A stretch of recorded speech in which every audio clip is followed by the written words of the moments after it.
Hello and welcome to Postcards from Antioch, a teaching and equipping podcast from Barton Church. I'm your host today, Nicole, and I am joined with the lovely James, who is going to wow us with some theology about sovereignty and providence. That's well done, Nicole. Thank you. One Thank you very job much. and you nailed it. It took me about 3 attempts at practicing it, but I nailed it. Yeah, thank you. So this is the first in sort of 3 sessions I'm planning to do on this topic. And this first one is going to be an introduction to some of the concepts and thoughts behind these terms, sovereignty and providence. And the next 2 will be a bit more, I don't know if I'd say practical, but be looking at specific things in terms of what some of these things mean for our day-to-day living.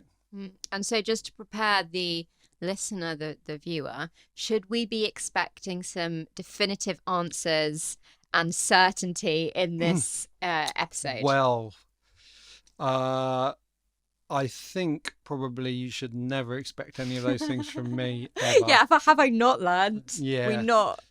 I will explain, I suppose, the problem with this topic. Oh, okay, yep. By asking first, let's think. Okay. So these terms, sovereignty and providence. Now, I've already told you. I'm going to ask you how would you define sovereignty and providence? Start with sovereignty. If someone says to you, "Oh, God's sovereignty," what kind of understanding do you have of that? My understanding of that is obviously very much linked to a sovereign or a king, someone who has control, power, authority over myself, or humanity. Providence, I'm trying to desperately remember the definition that you told me literally about 30 seconds ago. I think. What do you think? Well, I didn't know actually. There was a reason why you told me the answer. To tell you what I was thinking. Yeah, I think providence. I think of God putting things in place for people. You described it much more eloquently as something slightly different to that. It's kind of a little clue. You just what? I don't know. What were you going to say? I would say the word providence linked to the word providing. Oh, I see. I guess I think of it in the terms of someone being like, oh, I got that job. It must have been providence. So God having an active role. That is a way people use that. Yeah. Exactly. So sovereignty, I think, as you've defined, I think when we talk about sovereignty as a theological term, we're talking about sort of the degree to which God is in charge and owns and rules everything he created. And I think and particularly what we're going to be thinking about is, what does that actually look like? What does it mean for God to be sovereign?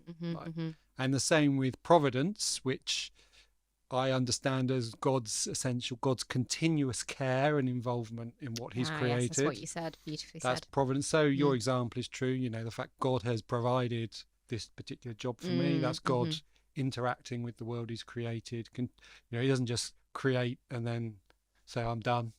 Yeah. Let's go for a rest forever. He continues to interact with the world. And these terms, they're huge terms.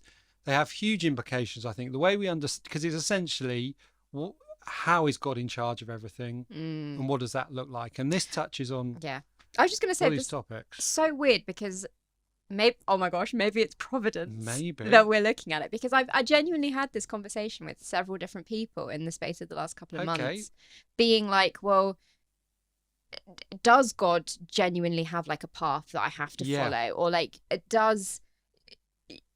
how much is God kind of controlling the situation, and does he know everything that's going to happen? Excellent. These are exactly the questions we're going to be thinking about. I'm very excited to go back to these people. We're going to. Well, there's no answers, Nicole. I already told you that. You'll just confuse them even more. But you can share my confusion. Okay. Because I'm thoroughly confused. Great.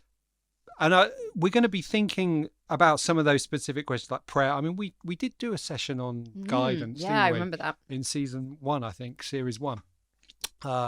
But we're going to be thinking about prayer. We're going to be thinking about suffering. Those are kind of big questions. Like what is prayer? How does it work? What's the point of prayer? If God knows everything, before I ask, God's in control of everything anyway, those kind of questions that we're going to be thinking about those in the next couple of episodes. Okay, yep.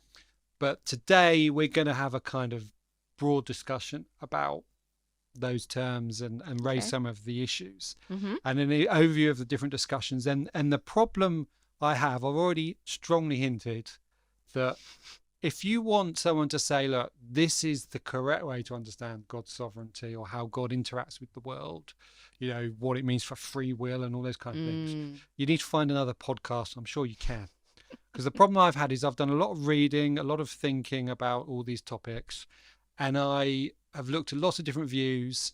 And the way it works is you read something, you think, of course, and they quote Bible verses and you say, oh, of course, that's how it works. And then you read someone else with a different view and they say something, they raise questions and say that view can't work because of this. And here's all these Bible verses. And you say, oh, yeah. And so you're kind of stuck and trying to find, I suppose the way I feel is nothing I've read has presented to me a view of this kind of topic that doesn't raise questions. So just to interject that slightly, so do you think it's wrong to say, for anyone to say, well, I know for certain then, or like my theory is correct? No, I don't think it's wrong at all. I think you're just a bit confused. Yeah, well, I'm always confused, Nicole. But I think there are things that are, I suppose I've coming to think, well, of course, I think it's kind of difficult for us as human beings to say, you know what, I've figured out how God works and you know how it all links together. I think that's probably impossible. Yeah, and I think that if you start from that position, all you really end up doing is saying, okay, well, I this makes sense, this doesn't make sense, this is what I think, but I'm going to be humble about it. I'm not going to come from a position of, well, it's clearly this and everyone else, you know, is so wrong, it's embarrassing. I think if I ever write a book on these topics, I am going to call it We're All Wrong. Because to be fair, I would enjoy that. Yeah. Because I've read, as I said, I've read a book I would recommend. Okay. Yeah. If you can see this on camera. It's a book called 4 Views on Divine Providence. Now, it's from a series called Counterpoints. Yeah. It's quite a good series. Have you heard of? Yeah, I have. They do a whole variety of They 4 do. views They on... choose a topic and they get 4 or 3 or 2 or however many different theologians from different views to present their argument. And then the other people will then criticize, write an essay, criticize. So 4 Views on Divine Providence, by published by Zondervan, Stanley N. Gundry, series editor, Dennis W. Jowers, general editor. This is a good book in the sense that you've got 4 theologians from different coming from different places on providence and sovereignty. The two are interconnected. It's really about how does God exercise his sovereignty over the world. Yeah. So how does he provide? How does he work in our lives? And you will get a view, and then the other 3 writers will say, no, this is wrong because of this. So, sorry, you're right. Yeah. So it's very balanced then, or it sounds like you get. That's what I enjoy about. I enjoy about it because then that's precisely what I'm saying. You read a well-written, persuasive article, and then someone else asks questions and points out things that perhaps you didn't think of, and raises contradictions, and I find that really helpful. But it does leave you in a position where you say, well, I mean, you can read that book and you can choose one of the 4 views and say that's the most persuasive for me. But none of them, I would say, are bulletproof or like resolve everything. Okay. And that's the problem. So where do you want to take us then with how do we start with that? I thought I would begin by just sort of highlighting perhaps a scale almost of how we're going to look at this, like how people understand sovereignty and providence, and bearing in mind we'll probably all be somewhere on a scale of how we understand. So on one end of the scale you might have the view that everything that happens is directly caused by God. Everything. Okay. Yeah. So you coughing back there. Yeah, that's God. Yeah, I don't know if they might it's difficult to know how far they would go with that. But yes, maybe like the view would be, everything's caused by God. So us being here today is caused by God. Yeah, every decision you make kind of is caused by the this is where it's difficult, because when you talk about this, it sounds like, oh, we're all just robots and so on. But actually, this is the Reformed position. And can I just clarify? We're talking about like specifically caused by, not that God knows what's going to happen, but that God is behind it. Yes, that's right. Exactly. Enforcing it. So the Westminster Confession. Are you familiar with the Westminster Confession? I'm not actually. No. No. Okay. So in 1646. It's a reformed statement of faith, essentially, formed in Westminster in London. Makes sense. And it's, I think it's outlines the reformed position. Like anyone who would call themselves, oh, I'm reformed, so Calvinist, Luther, would hold up the Westminster Confession of Faith as being, this is a good document. So the position in the Westminster Confession of Faith, the first point of the third article, I think, is, and I've got it here, I'll read it out. Okay, so God from all eternity did by the most wise and holy counsel of his own will freely and unchangeably ordain whatsoever comes to pass. So that's the view, that God of his own will freely and unchangeably ordains everything that comes to pass.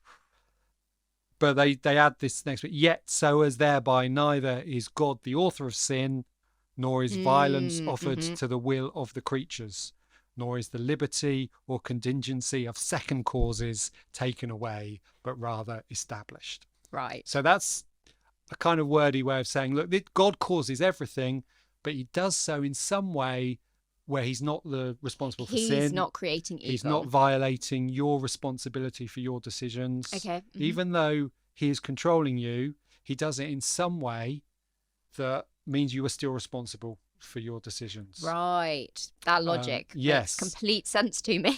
Well, this is the problem. Hard, It is hard because, and it's kind of, in a sense, it's kind of where you have to end up in, I think, talking about this topic, as I said, is you can say, right, I think God does this. And someone will say, well, what about this thing? What about this verse in the Bible? And all you can really say is, well, I don't know how it works, but I think he does this. So the position here is that God causes everything.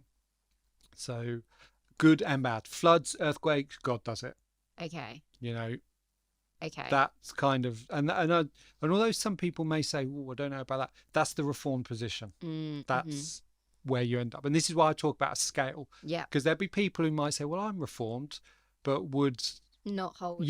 Balk at the idea of saying, well, God caused the tsunami on Boxing Day back in 2000 or whenever it was, or something like that. And just to clarify, when you talk about the Reformed position, do you mean all of Protestantism?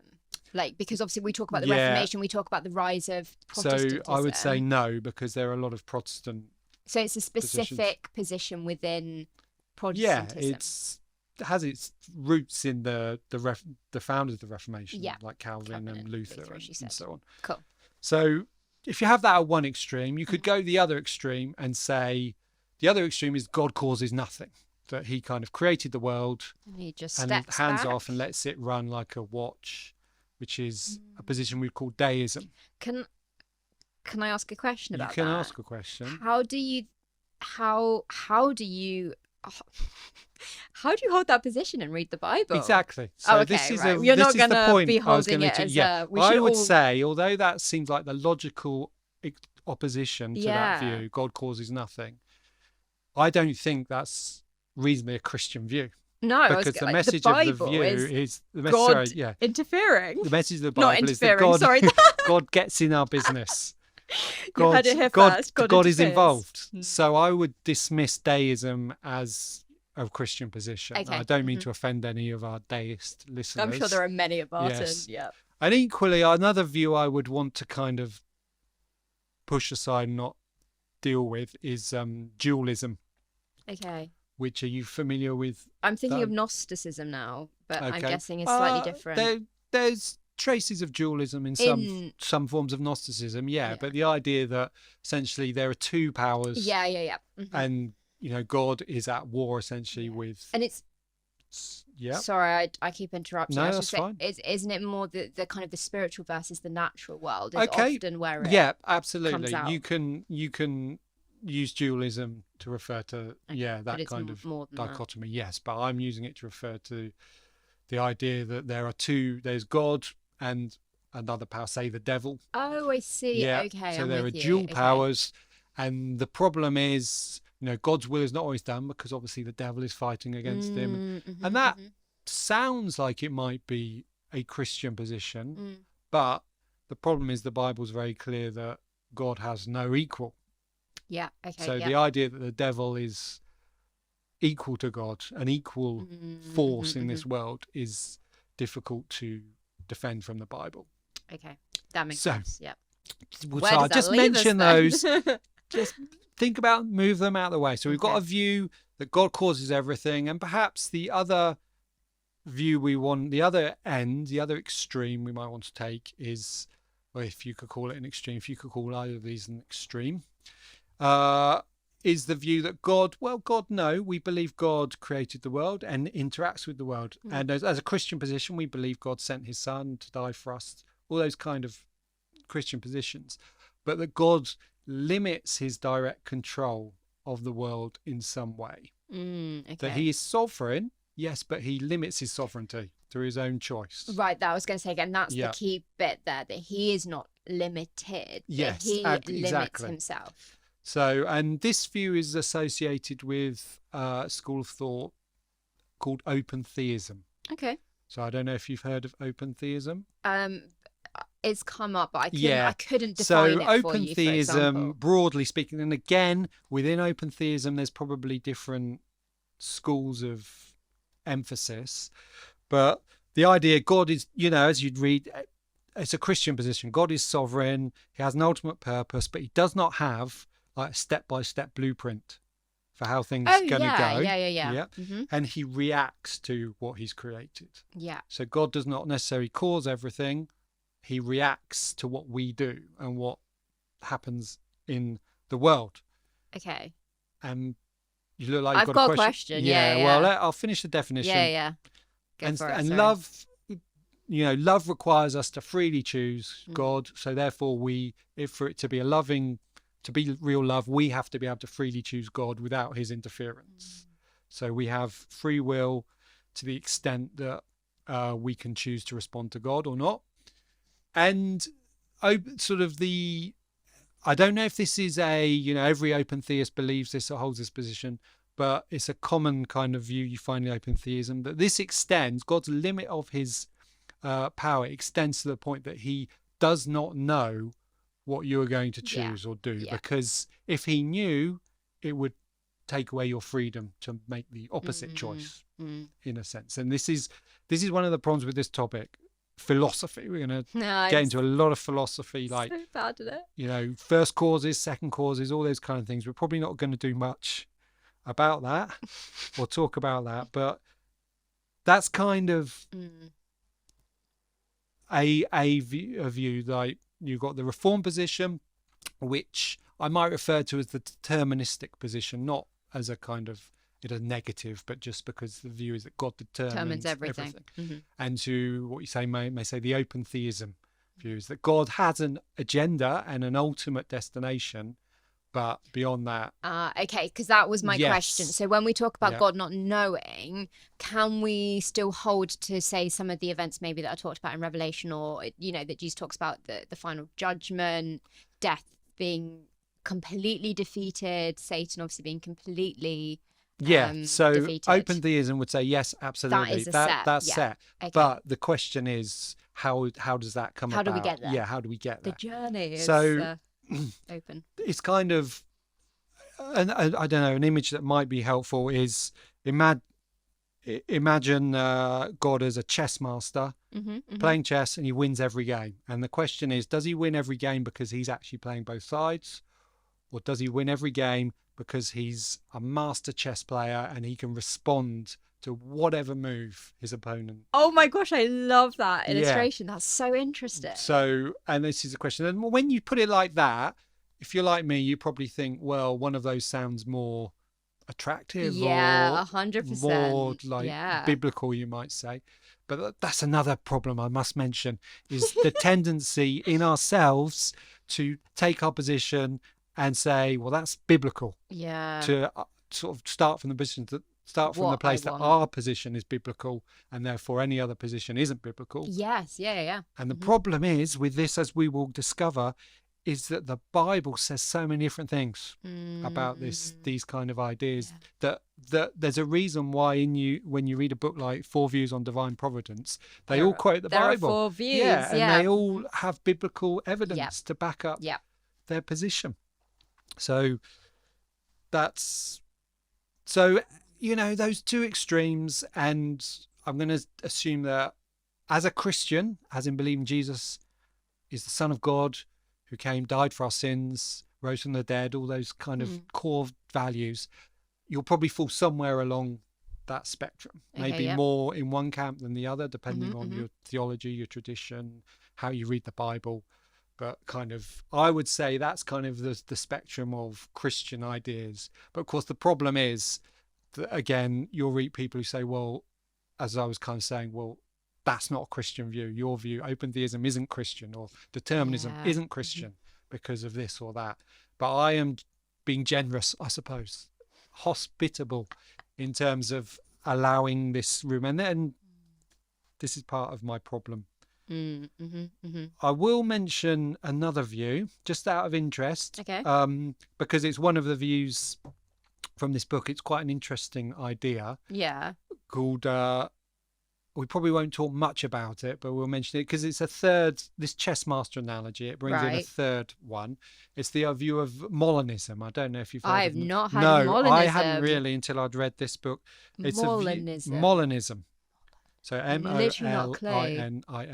it's a view from the 16th century. Oh, is it from a guy called Molin or something? Is that why it's... Moliner, a Jesuit, Louis de Moliner, I think, in the 16th century. So around exactly the same time, and he was a Jesuit, so it would have been exactly the same time you had Luther and Calvin talking about these exact things. So I imagine, I don't know for certain, but it's probably a Roman Catholic response. Well, to some of these I guess questions. he's Jesuit, yeah. That's right. And his view depends on what we call counterfactuals.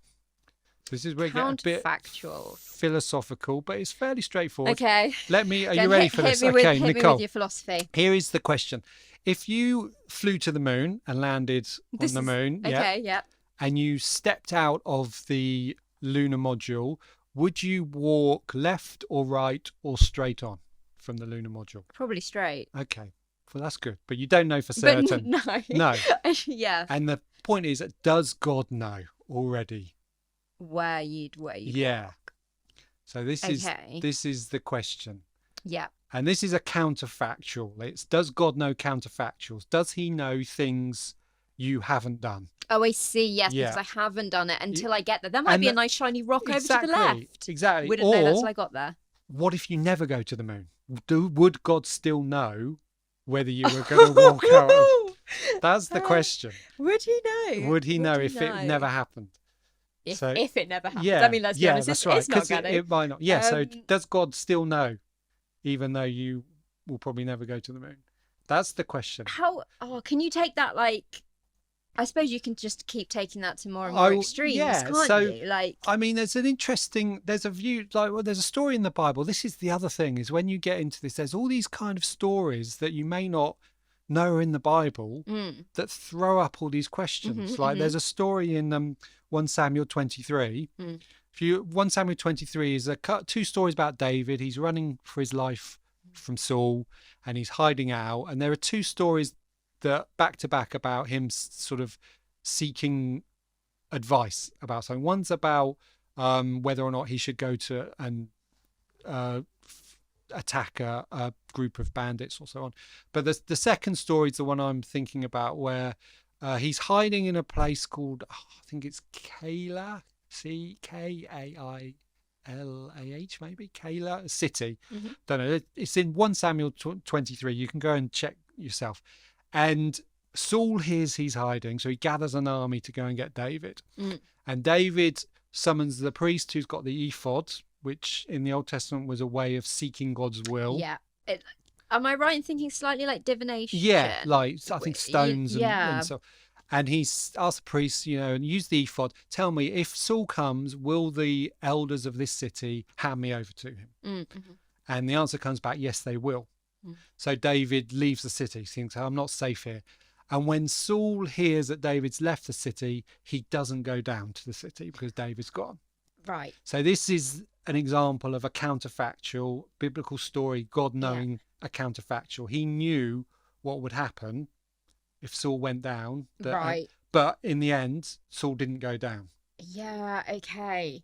You following me? Yep, I am following you. Okay. Yep. Oh my.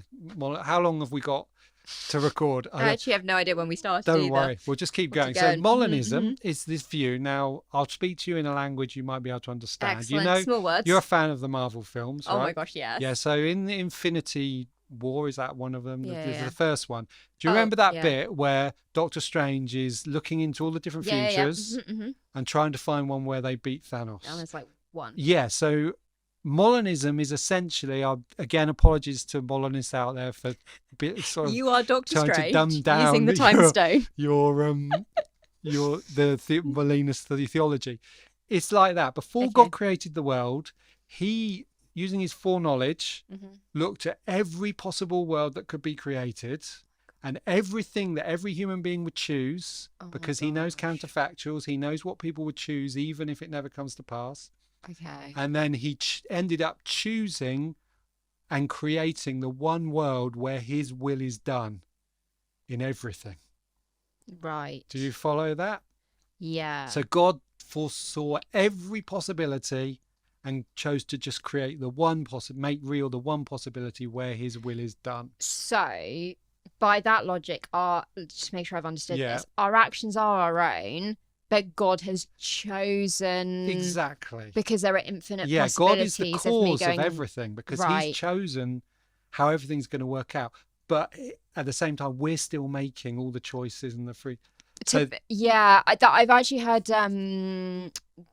sorry, this is a slight tangent, but the predestination described to me in a similar way, actually, that God could look into the infinite lives of who would live, saw the people who would out of their own free will say yes. And therefore was like, oh, okay, well, I'll predestine those people. Exactly. Yeah. Okay. I've heard a similar argument, I think, many years ago. And that's essentially the behind Molinism. So that is an attempt to balance both things. You've got God is sovereign, he is determined everything, but here's a concrete way in which he hasn't violated our free will and so on. So that's another Molinism. Yeah, somewhere on the spectrum. So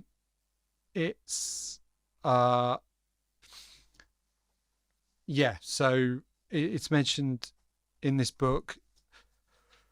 I mean, there's just so many on that. I think it does kind of blow your mind a bit. That's just an example. So you can sort of fiddle around with all of those and think, well, which of those seems reasonable? And then I think all you're kind of left with is questions about how all these things all work together and what does it mean? Because one of the issues is we have lots of biblical verses that apparently straightly contradict one or another of those positions. Yeah.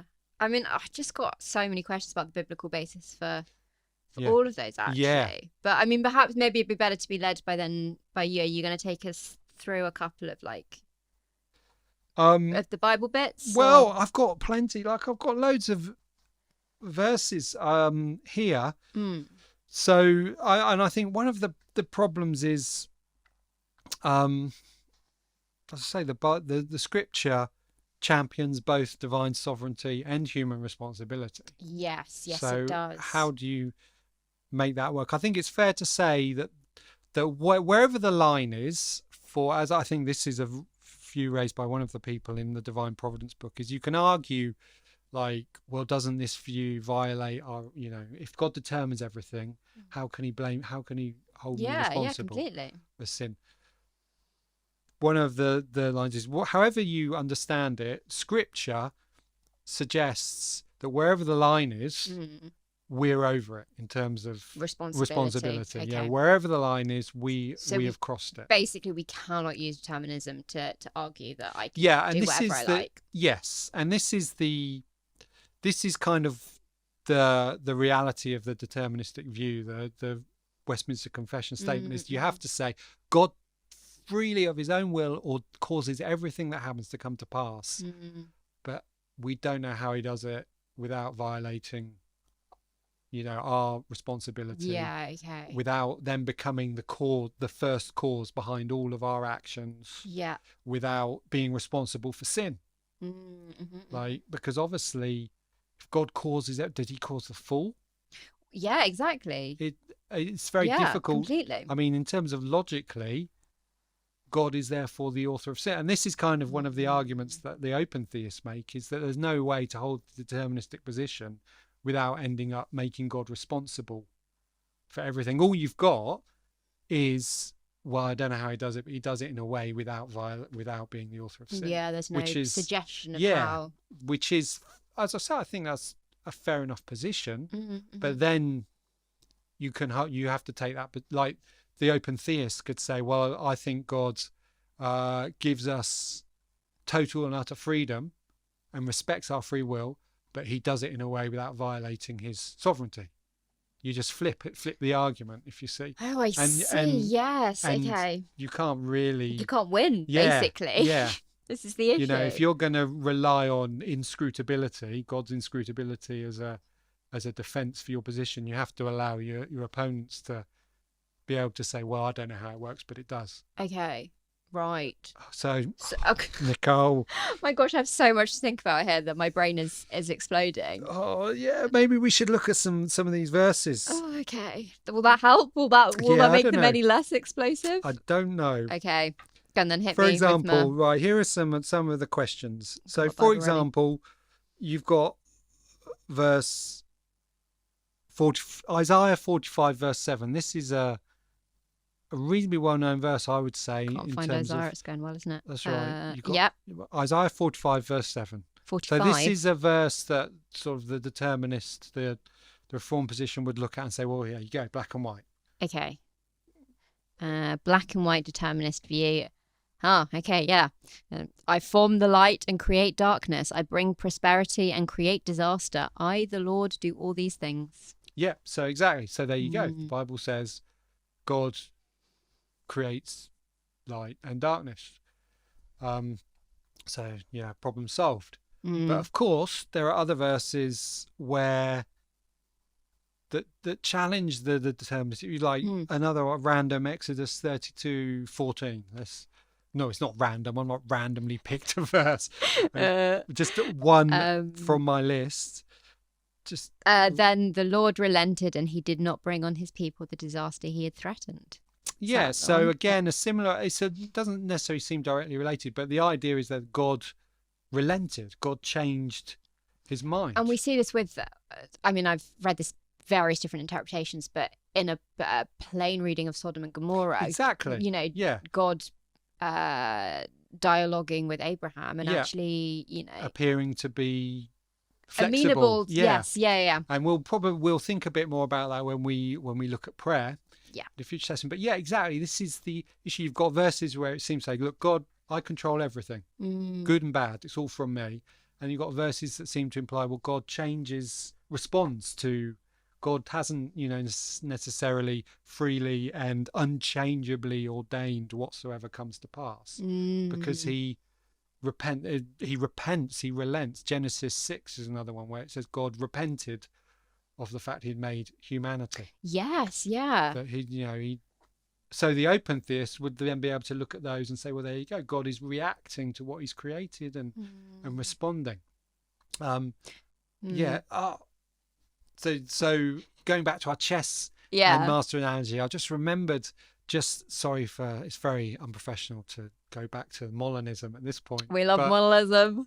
if you have the kind of, does God win because he controls both sides, or does God win because he can respond to whatever moves are played against him? The Molinist view is kind of God wins because he can foresee. He's seen every move. Foresee the moves that are coming against him. Yep. So you can see how, I mean, I don't know if any of the die-hard adherents to these views would appreciate that analogy. It's inadequate in many ways, but like, this is the question: is how does God win the chess match? Which of his qualities? Is it his control and his power? Is it his foreknowledge, or is it his infinite intelligence? That is the dominating characteristic in terms of how he interacts with the world. That's really, I think, what it comes down to, is what is the characteristic of the world of God that you think, well, that is a defining characteristic in how he relates. Can I throw one in there? Yeah, a characteristic, because I notice what you haven't talked about is God's emotional attachment to the world, because that's what hits me actually with some of this. God repents, like he grieves over sin. And I think it's really interesting. I mean, this is a bit of a tangent, but it's really interesting that I guess no matter which of those views you hold, God is not a robot. Like, in terms of when you said infinite intelligence, that makes me think, oh well, God knows, so therefore there's kind of like a cold logic. But actually what we see is him really lamenting over time people's sin, even if he knew it was going to happen.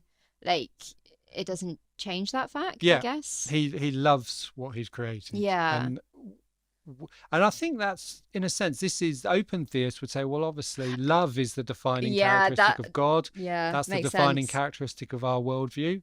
God does not force himself on us. Love must be freely chosen for it to be love. Like, if the Gregory Boyd, whose view writes for open theist argument in here, paints a picture of if you've got a microchip in your head which commands you to love someone, is it free love? Is it really love, kind of thing? I think I've come across Boyd before, actually. Gregory Boyd's quite a famous. In fact, I lent you one of his books. Is God to Blame? He wrote that. Oh, great. Yeah. So, and I'll be mentioning that book when we talk, I think, particularly about prayer. Oh, fantastic. I really like that book.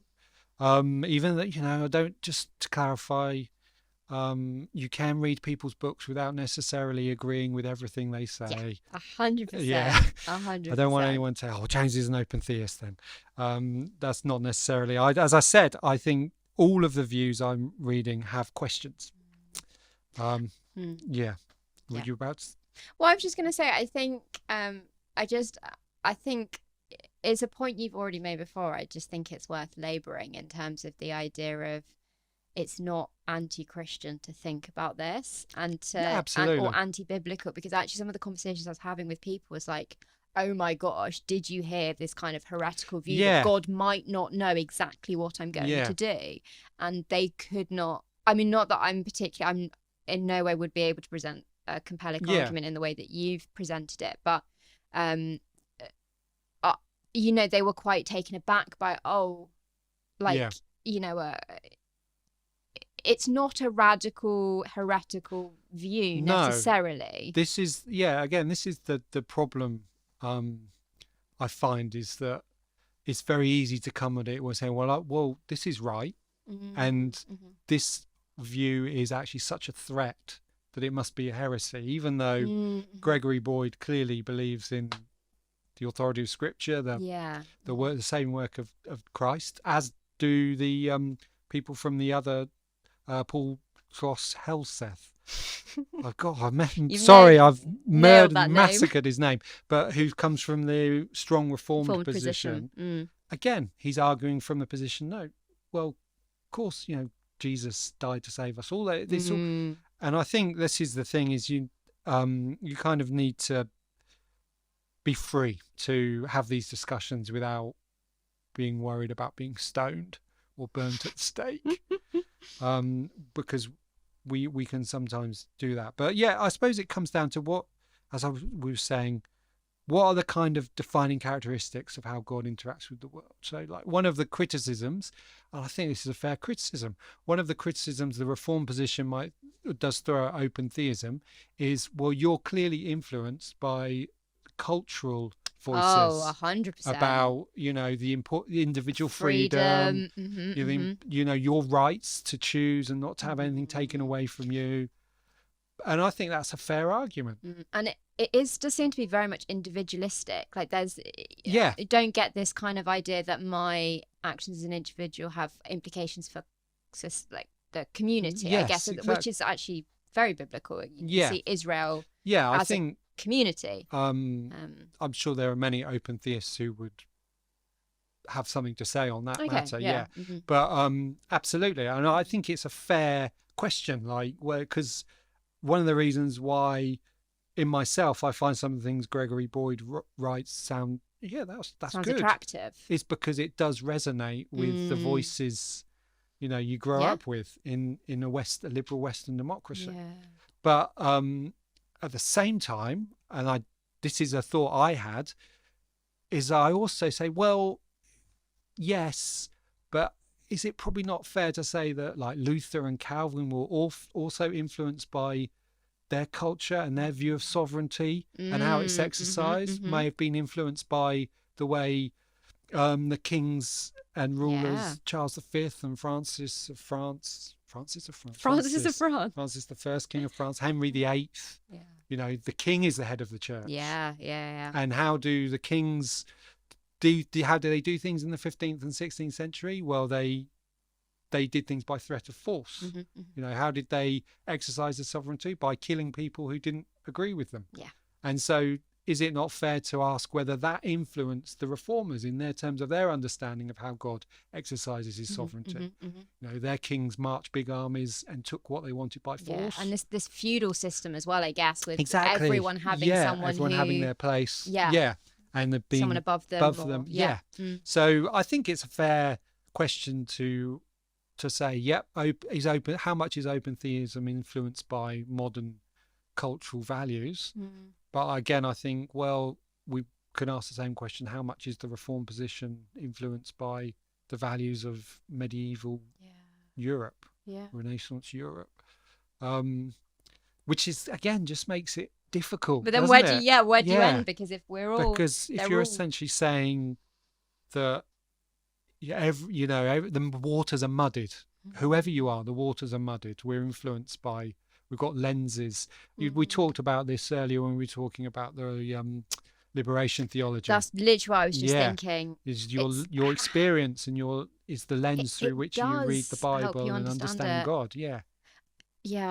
And I guess, and perhaps this is more what you'll then look into in the next two, but I guess the point is that this probably does influence to some extent the way that we live out our Christian faith. Absolutely. Like the way maybe we do mission or we don't do mission. Absolutely. Or I don't know, the way that we make flippant comments like, oh, that job offer was providence, or someone like me might be a bit skeptical and think, was it really? Like, how much was God, Exactly. I think absolutely. And I think this is the issue, is we're talking about concepts here.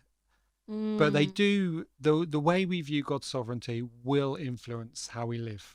And I think particularly prayer is a good one. Like, if God determines everything and he's unchangeable and he knows everything before, what is the point of prayer? What is the point? Why would I pray? Or why do I? So if, so your view of God might have a direct impact on whether you feel like your prayer life is worth it or going anywhere. And same with suffering. Suffering I think, is the other if one you see God and see that as being preordained, or like God choosing you to go through that suffering. I mean, yes, obviously we can, or causing that suffering. Like, and I guess you're going to look at this, but that can give, or has the potential to give, a very harsh disciplinarian view of God, which will affect, I guess. Which will affect different. Which is a huge ways, implication your of worship, all kinds of things. It's different. I mean, I've got So, like, I just got to throw out some more things, yeah, right? go We're not for it. necessarily going to land anywhere. So, for example, here's a question, right? An intellectual exercise. Can God create a square circle? Right, exactly. Yeah. I'm gonna go with. Has he limited himself by creating a universe in which There is circles are natural. round? Yes, Yeah. there isn't. Yeah. I want to Yeah. say yes, Yeah. but Exactly. it's And that's not the point, is it? The question no. is the question. Or what about this one? Here's one. Can God flood the earth?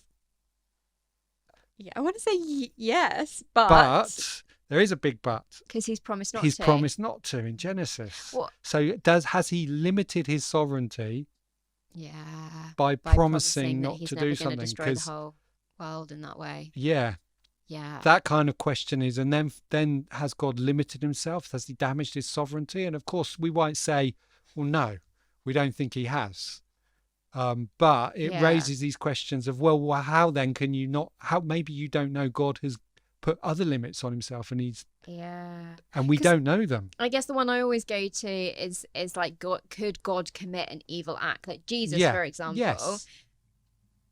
Could he have murdered someone? Like, you know, that's not even God, like, indirectly causing sin, or like, do you know, like, was it actually possible for Jesus or God? Yeah, is it possible for him to commit a sin in that way? Like, doesn't that go against his nature? Like, that's, I think, tied into it as well in terms of his sovereignty and his character. Absolutely. Yeah. I don't know. We're all just throwing, and stressful. There are verses, like one of the images that Paul comes back to that I like, a Pauline image.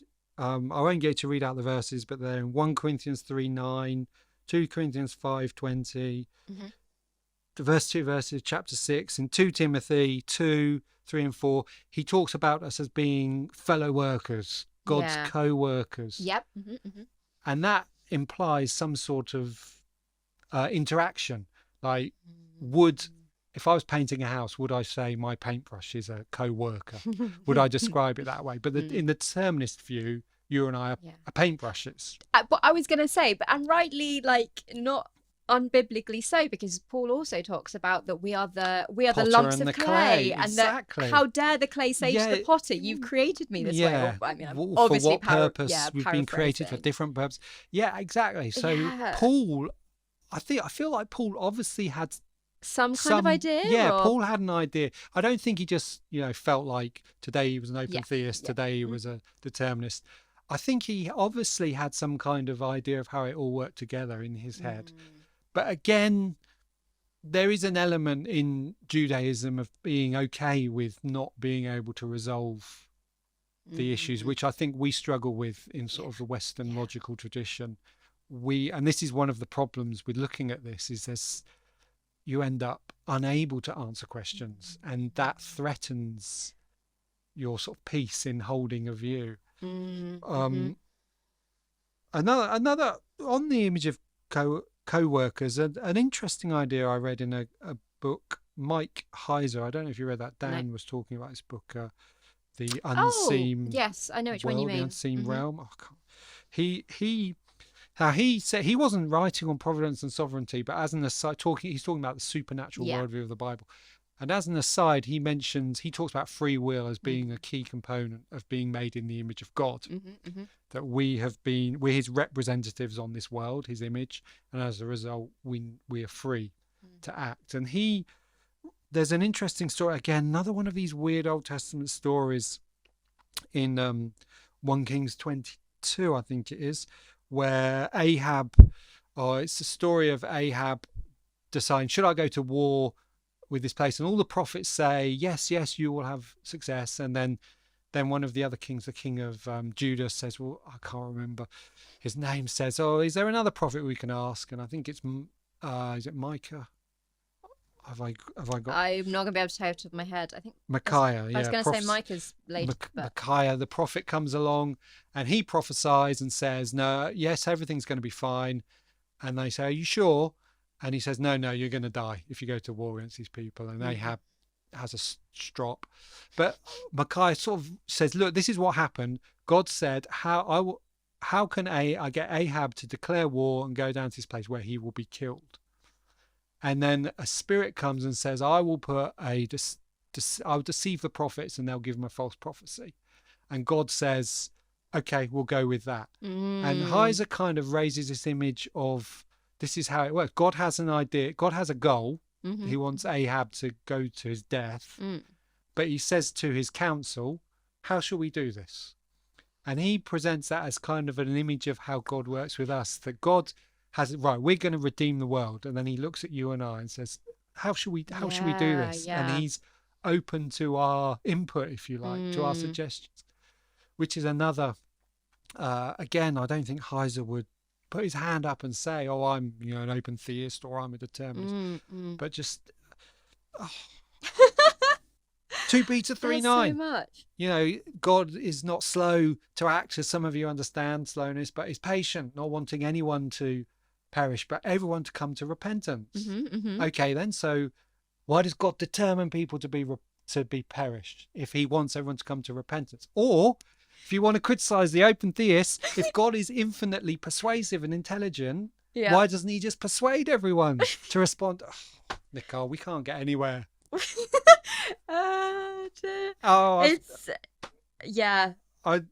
Wow. Freedom.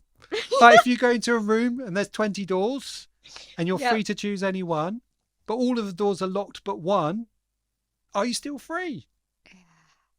This is a slight tangent. How often do you think about this? You strikes me as something that is really ticking away. I have thought about this on a surface level for a long time.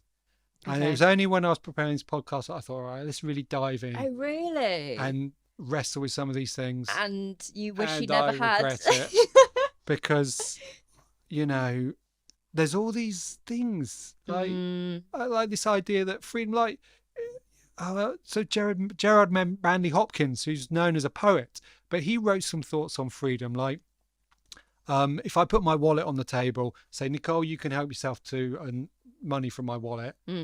Okay, that's one form of freedom. But if I try and stop you when you try and take my wallet, that's another form of freedom. If you because you've got the freedom. Yeah, because I am trying to stop you exercising your freedom. If you open my wallet and there's only one note in there, that's another form of freedom. Yeah, that's another form of freedom. Your choices are limited, so are you really free? And that's actually, that is a tangent, but like that has huge implications, because when we think about freedom of choice, of how we, in multiple political aspects and stuff today, like it's just all like, absolutely. And then, is that truly freedom? And then we add this to God, freedom? And then like, is it? And this is the question: to is God's way. How do we understand, not just how do we understand sovereignty, how do we understand providence, how do we understand what it means to be free? Does God have a different understanding of freedom I feel like you're like, to you and I? I'm going to see a mental breakdown. I'm going off. Well, 1 Corinthians 10:13. No temptation has seized you except that which is common to man, and God is faithful. If you're tempted, he'll give you a way out of it. Yeah. But if you're determined to fail, if it's deterministic, you fail the temptation because God determined it. So how does he give you? He hasn't given you a way out of it because he's determined you. Oh, Nicole, what are we going to do? I don't know what are we going to. And I think maybe that's the question. Let's bring this home. Do we need to know 100%? Yeah. Do we need to think about this? And is it the kind of thing you should go away, have a look at, and at least be like, well, I know that I agree with that 70% and that 30%. Do we need to be really wrestling with this? I think we can wrestle with it because it has an impact as we think about, as we've mentioned, and we'll think about prayer and suffering and others. Our view of God impacts how we live day to day. Yeah. And our view of God's sovereignty influences our relationship with God. So I think it matters to think about these things. But as I said at the beginning, I think at the end we have to hold on to things loosely. Like we have to have a degree of humility. Say, well, I think I have genuine free will. I don't think, you can take that position. Or you can say, I think God, does directly cause bad things to happen. If something bad happens to me, that's from God. And that's actually quite comforting for me. You can take whatever position you want, but I think you need to just say, but in the end, we're talking about the deep things of God. And Psalm 131, that I'm trying to write a sermon on and really struggling with, but God determined that. Yeah. My heart is not proud, O Lord. My eyes are not haughty. I do not concern myself with great matters or things too wonderful for me. Those are kind of like the opening verses of that psalm. And that position of, okay, you know what? This is a great matter. This is too wonderful for me. And I'm okay with not knowing the answers. Yeah. So I feel like if you listen to this podcast, I'm really sorry because I've probably just blown up your worldview and achieved nothing. But hopefully we will be able to land somewhere a bit constructive in the next couple. Okay. Just to say, I think we can't know. I mean, that was brilliant. I was so interesting. And I think, what a great place to land. Don't be too stressed because actually we do not need... Don't panic if you don't know. Take a breath. Because I don't think we will know. Yeah. Wow. Thank you so much. I mean, I can't wait for the next couple. Thank you for listening. Hopefully you followed. And do tune back in to hear the rest and hear about prayer and what was the other one? Suffering. In light of this massive topic. So wherever you are, whatever you're doing, hope you have a fantastic rest of the day, and we look forward to seeing you in the next episode.